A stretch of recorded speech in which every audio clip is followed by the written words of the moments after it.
స్వాగతం. లోటు ఉండదని, ఇంకా ఏదైనా సరే పిల్లల విషయంలో కానీ స్కూల్ విషయంలో కానీ లోటుపాట్లు ఏదన్నా ప్రభుత్వం చేయలేని ఏదైనా ఉంటే మేమందరం కూడా కొంతమంది దాతలతో కూడా చర్చించి చేయడానికి సిద్ధంగా ఉన్నామని చెప్పి తెలియజేసుకుంటూ, ఇట్లా మీరు ఈ పేరెంట్స్ డే రోజే కాకుండా అప్పుడప్పుడు స్కూల్కి వచ్చి మన పిల్లల పరిస్థితి ఏంటి, ఎలా చదువుతున్నారు, వాళ్ళ మార్కులు ఏంటి, వాళ్ళ క్రమశిక్షణ ఏంటని చెప్పి మీరు ఆరా తీయవలసిందిగా కూడా కోరుకుంటూ సెలవు తీసుకుంటా ఉన్నా. ఈ కార్యక్రమం చాలా గొప్పది, పిల్లలకి ఇది అలవాటు చేయాలి. మేము ప్రతిరోజు అసెంబ్లీలో చెప్పేటప్పుడు లేదా సాయంత్రం స్కూల్ ఎదురేటప్పుడు ఇలాంటి మంచి విషయాలు ఎన్నో చెబుతూ ఉంటాం. అది పిల్లలతో క్రమశిక్షణ అలవాటు చేయాలనే ఉద్దేశంతో చెప్పేది.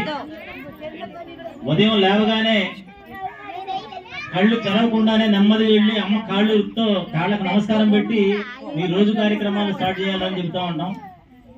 ఇది ఎందుకు చెబుతాం? చదువులో భాగమా? అవును, చదువులో భాగమే.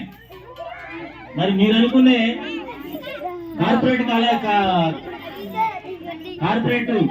కాన్వెంట్లలో, కార్పొరేట్ స్కూళ్లలో ఈ కార్యక్రమాలు ఉంటాయా?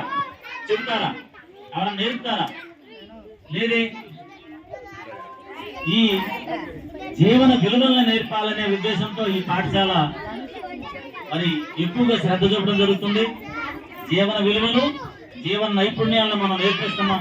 ఆ విషయం తెలుసుకొని పాఠశాల మీద మంచి నమ్మకంతో మీరు ఈ బడికి పంపిస్తున్నందుకు మీ అందరికీ అభినందనలు తెలియజేస్తూ, మరి ఈరోజు చాలా మంది పేరెంట్స్ మిస్ అయ్యారు ఈ కార్యక్రమాన్ని. చాలా మంది పిల్లలు మిస్ అయ్యారు.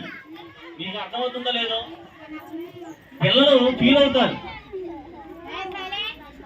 మీరు క్యాజువల్గా మాట్లాడుతున్నారు కానీ ఉదయం ఎవరో ఫోన్ చేశారు నాకు, సార్ యూనిఫామ్ అవ్వలేదండి, పిల్లలు పంపిస్తాను. పంపిస్తే నాకా నష్టం? ఇంతమంది యూనిఫామ్ వేసుకొని వచ్చారు.